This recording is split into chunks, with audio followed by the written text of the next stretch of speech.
Fala aí, torcedor do Palmeiras, começando mais um vídeo aqui no canal. Galera, vamos com as últimas notícias do Verdão, treinamento pesado, pensando na partida contra o Inter Miami. Comenta aqui nos comentários, galera, qual a sua expectativa para esse grande jogo. Bora ver aqui as últimas notícias do Verdão, sobre contratação também. Bora ver também um trecho desse treino aí que teve hoje, muito pesado lá nos Estados Unidos. Comenta aqui se você está com expectativa alta para esse jogo de segunda. Deixa abaixo sua opinião. Agora sem mais delongas, bora pro vídeo, galera. E daqui de Miami, vamos falar com a Gabi Ribeiro, trazendo as informações do Palmeiras diretamente lá de Greensboro. Vai daí, Gabi. Falhou o áudio, mas não é Tudo bem, Fred? Boa tarde para você, para todo mundo que está ligado com a gente.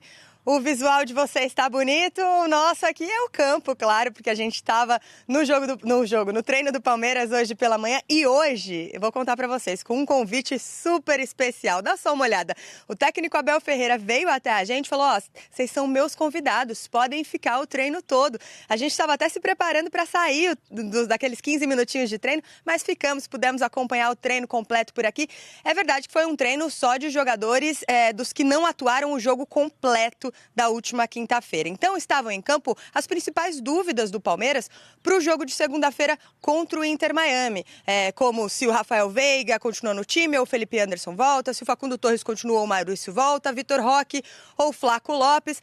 Uma dúvida fato é a questão do Aníbal Moreno, ele que sofreu um edema. A tendência é que ele não jogue na segunda-feira, Emiliano Martínez entre no lugar dele. E um dos jogadores que durante esse treino conversou com a gente foi o Gustavo Gomes, que atuou o jogo completo e falou dessa expectativa de marcar o Messi. Vamos ouvir o Gustavo Gomes. O tático com o professor, vamos ver a estratégia aqui.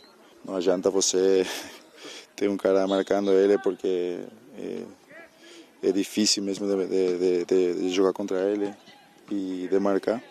Mas vamos ver o que o professor acha. É difícil, mas o Palmeiras está se preparando, está tudo tranquilo.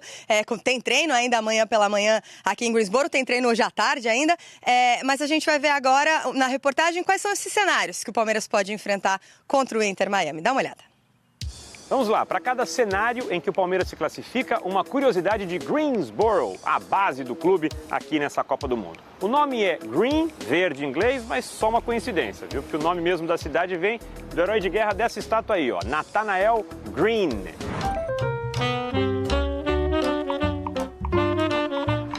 Cenário 1, vitória. Esse é o mais simples, né? Palmeiras já é o líder, com os mesmos 4 pontos do Inter Miami, com um gol a mais de saldo. Se ganhar, então, termina isolado na primeira colocação do Grupo A.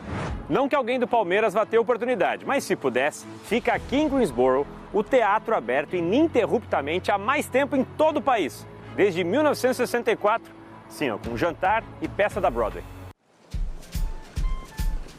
Segundo cenário, o caminho do empate. Nesse caso, como ninguém mais no grupo pode chegar a 5 pontos, o Palmeiras avança em primeiro e o time do Messi em segundo.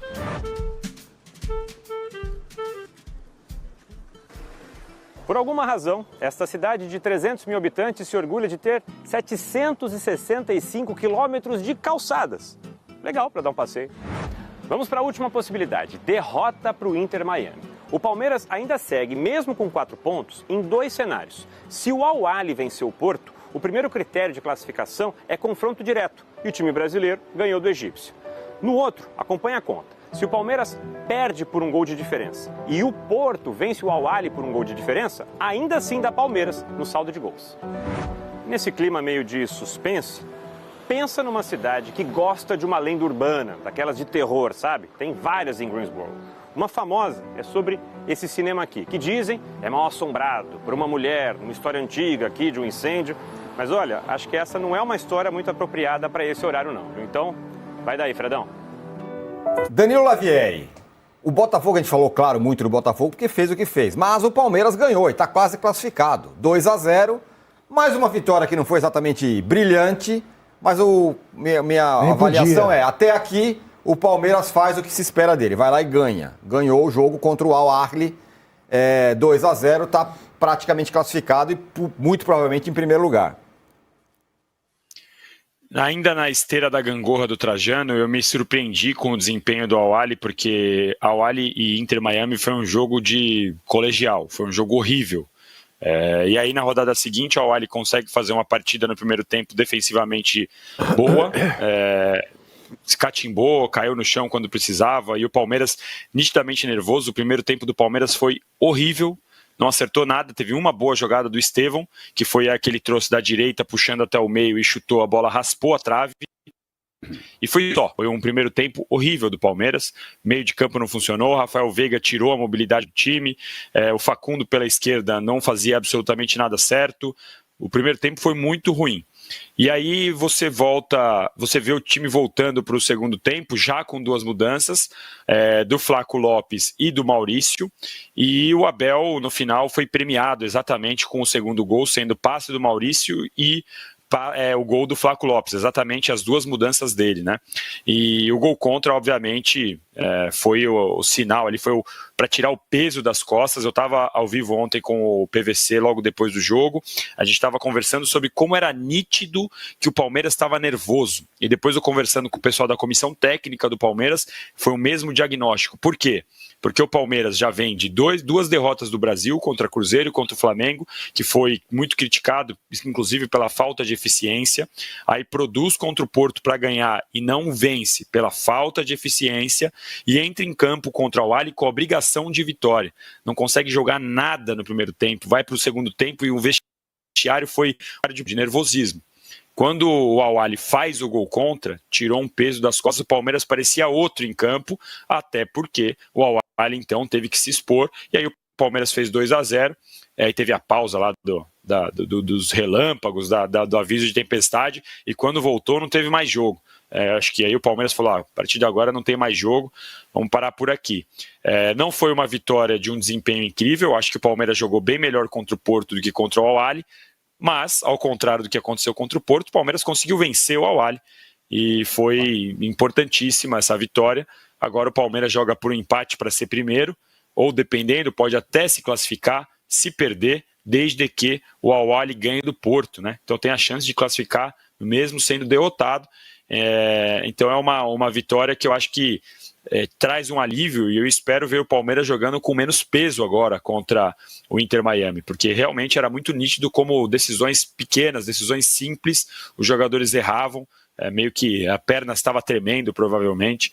Então o Palmeiras espera agora que para o próximo jogo consiga jogar um pouco mais leve e de olho no Messi, né? Sem poder fazer falta na intermediária, porque na intermediária para ele é pênalti. Diga, Arnaldo. Então, a minha visão da primeira rodada desse grupo, eu gostei muito mais do Inter Miami, não só por conta do Messi, do que do Al-Ahly. São, para mim, coisas completamente diferentes. Sim, os egípcios têm uma organização defensiva, física, né? Mas tecnicamente é muito fraco. E a partir do gol contra, o jogo ficou tão fácil, porque aí o Al-Ahly se expõe desesperado, precisava empatar, senão ia estar eliminado, e começa a oferecer o gol do Flaco, que é um baita gol. Aliás, essa é uma discussão. Já é... Quantas vezes, qual a semana que nós estamos falando que o Flaco está melhor que o Vitor Roque? É o jogador de segundo tempo. Pode pôr de titular, pode pôr de titular. Vai ficar de titular, né? O gol do Flaco é uma... Sempre lembrando que é o jogador mais caro do futebol brasileiro. Exato. O Vitor Roque. Roque. Não o Flaco. Temos as questões, o Paulinho só pode jogar um pouquinho. O Palmeiras tem questões. O Abel ainda não achou o time titular. Está caminhando, tem essa pressão. Eu acho que até o Abel jogar a camisa para a torcida é um sinal de mudança. De pressão, alívio. Agora, o gol do Flaco é uma falta a favor do Al-Ahly. Sim. A falta é batida pateticamente, e tem um contra-ataque 3 contra 1, praticamente. Isso. E aí, o Al-Ahly foi... E eu pensando, o Palmeiras, é importante o Palmeiras fazer o saldo, porque vai jogar ainda o Inter com o Porto, você não sabe como é que vai ser e tal. Sim. E aí o Abel chega uma hora, mas ele é muito Abel. Aí chega uma hora, eu vou tirar o Estevão e o Facundo e vou colocar o Vanderlan. Falando em Estevão, Vanderlan tá devendo também. O Danilo já falou automaticamente, vou fechar. Os caras não ameaçavam absolutamente nada o Al-Ahly. O Palmeiras tinha vários contra-ataques para ver 3, 4, mas é muito Abel. E a gente é tão previsível que a gente sabe que o Palmeiras vai ganhar o jogo de 2-0. O Palmeiras não vai, o Danilo sabe disso. O Palmeiras não vai jogar para 3, para 4, não, o Palmeiras vai ganhar o jogo de 2-0. Eu falei, cara, como é fácil palpitar para jogos do Palmeiras. E aí eu fiquei impressionado, porque era um jogo... Mas aí acabou não precisando do saldo, porque veio o Inter, virou pro Porto, e aí misturou tudo, né? E agora eu acho o Aníbal saiu machucado, né? Que estava bem nos 2 jogos, que seria o marcador do Messi. Eu não sei se um argentino para marcar o Messi... Eu não sei. Tem vários caras que fazem uma reverência. Claro, né? claro. Se mudar para o Martínez, não sei. Mas, cara, aí acho que o Trajano vai emendar. Você lembra de alguns brasileiros marcando o Maradona na Copa de 90? Né? O alemão que jogava junto. Companheiros do Napoli. O alemão que jogava Ora, falando em Mas o Messi, para mim, não é que uma surpresa, mas tá sendo muito bom vê-lo jogar, cara. Num time que é meio Agora, deu 3 bolas pro Suárez, que se o Suárez fosse ainda o do Grêmio, porque não é nem o do Grêmio, que dirá antes do Grêmio. 3 bolas no primeiro tempo. E depois daquela cobrança de falta, o cara é um gênio. Mas olha, agora é ironia, viu? É brincadeira. Você vai fazer uma brincadeira? Aquele botão que você falou, tem... O Palmeiras contou com a ajuda do árbitro inglês, né? Do primeiro gol. Que ele ficou insistindo para voltar a bola para trás, bola mais para trás. É verdade. Aí não colocava a bola mais para trás, até que ele foi lá e disse, bola para trás.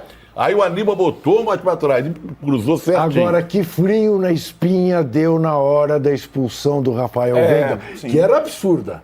Sim. Mas imagine no primeiro tempo, naquele calor, eu vou dizer uma coisa, eu vou manter a minha coerência. Eu não comento tecnicamente um jogo nas condições em que Palmeiras e Aoli tiveram que jogar. Nessa temperatura. Agora, é curioso também porque o árbitro acostumado a apitar na Premier League, aquele lance na Premier League não teria interferência do VAR.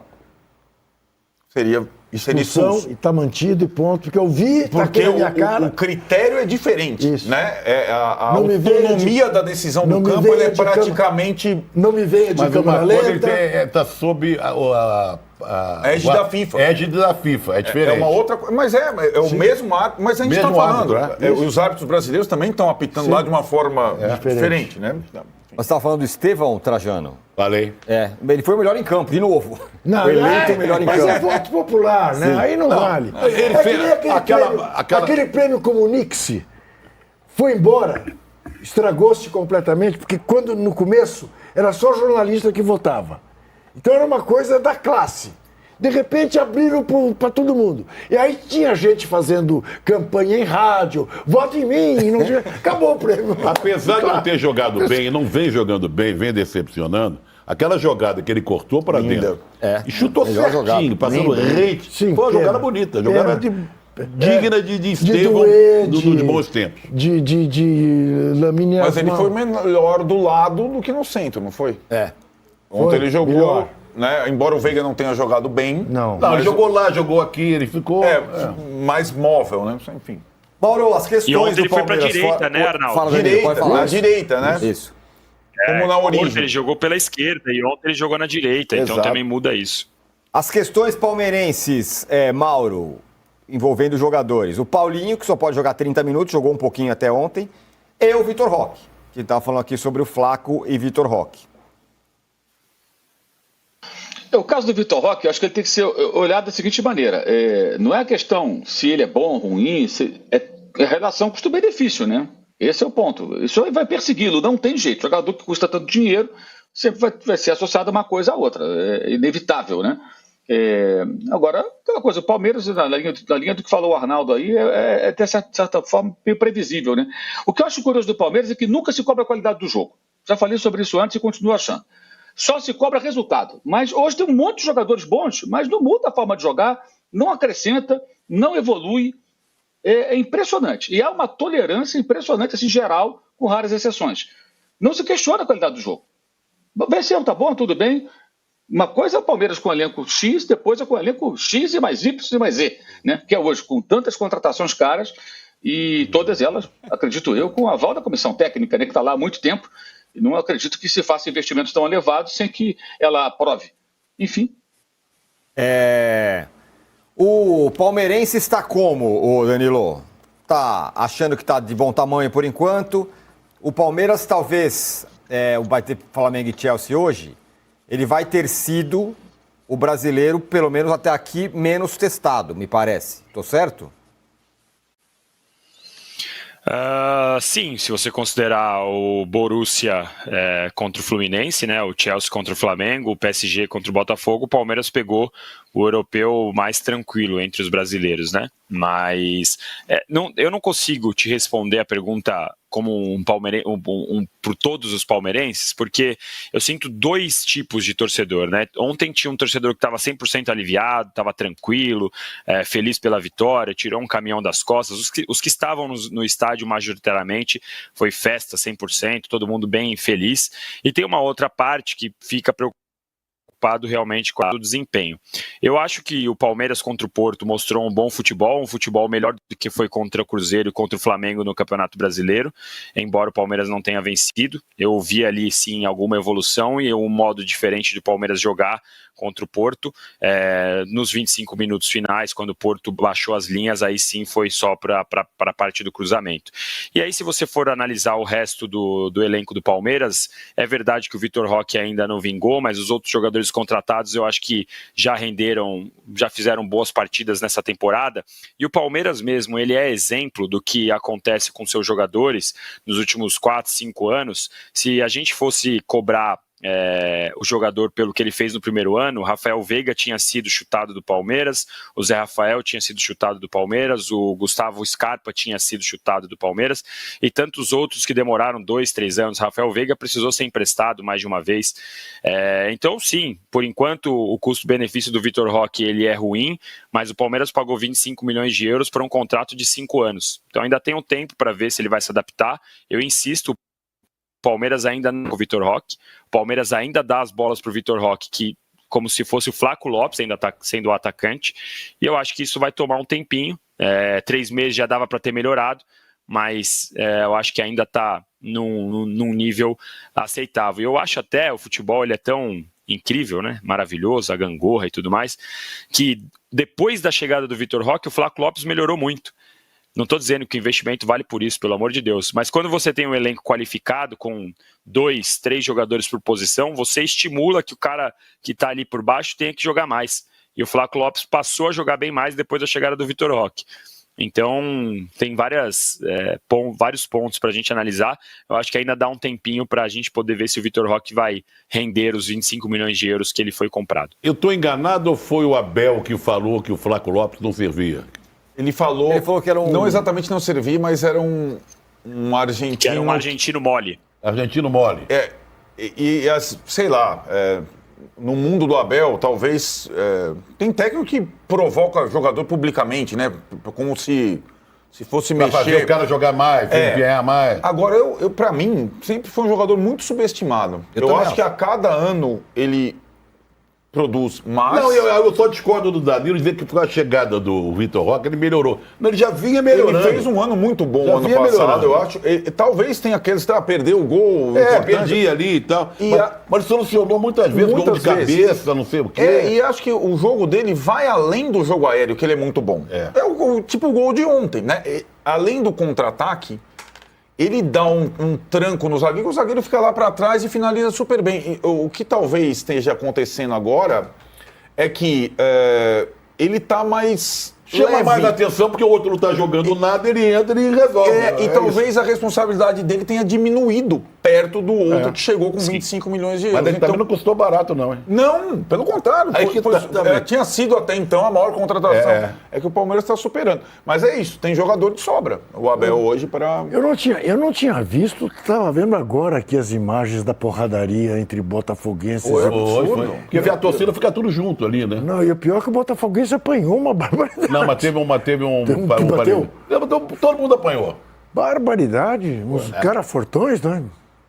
Meus amigos, e segunda-feira tem um grande jogo contra o Inter Miami, o clube do Messi, né, galera? E ele aí falou um pouco sobre o Palmeiras, o adversário do seu time aí na segunda-feira às 10 horas da noite. E galera, vamos ver aqui o que ele falou, né, rapidinho aqui, não vou estender muito pro vídeo não ficar muito longo.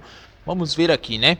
Ele disse assim: vamos competir e tentar fazer nosso jogo. Sabíamos que éramos inferiores contra o Porto, mas temos nossas armas para pegar o Palmeiras, que é um dos grandes do mundo.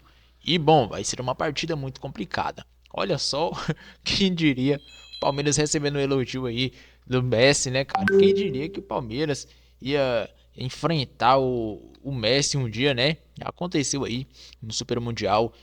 Palmeiras vai para esse jogo aí.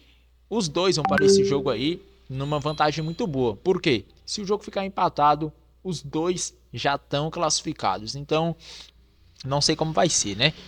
Os dois vão querer a vitória para passar em primeiro e não pegar ali PSG ou Botafogo, né? Que é a tendência os dois se classificar. Então vamos ver aí como é que vai ser. O Palmeiras vai com tudo e eu espero que seja um grande jogo do Palmeiras. É um teste muito bom aí. O Inter Miami não é um time assim coletivamente bem entrosado, né? Vem num momento um pouco conturbado lá na MLS. Mas tem estrelas, né, cara? Tem Jordi Alba na lateral direita, tem Busquets de volante, tem o Messi, o meio-campista do time, tem o Suárez, o centroavante. Então é um time que tem que tomar cuidado porque tem muitas estrelas. A qualquer momento do jogo o Messi pode decidir, igual contra o Porto, né? Do nada o cara mete um gol de falta, cara, que isso. Então tem que tomar cuidado, o Palmeiras tem que ir em busca da vitória, não pode ter medo, tem que jogar o jogo que jogou contra o Porto, contra o Al-Ahly, né? Vamos ver o que vai acontecer. Comenta aqui nos comentários, para você o Palmeiras vai ganhar? Eu acho que ganha 1-0. Comenta aqui o seu palpite, agora eu fico por aqui, um grande abraço e até o próximo vídeo, galera!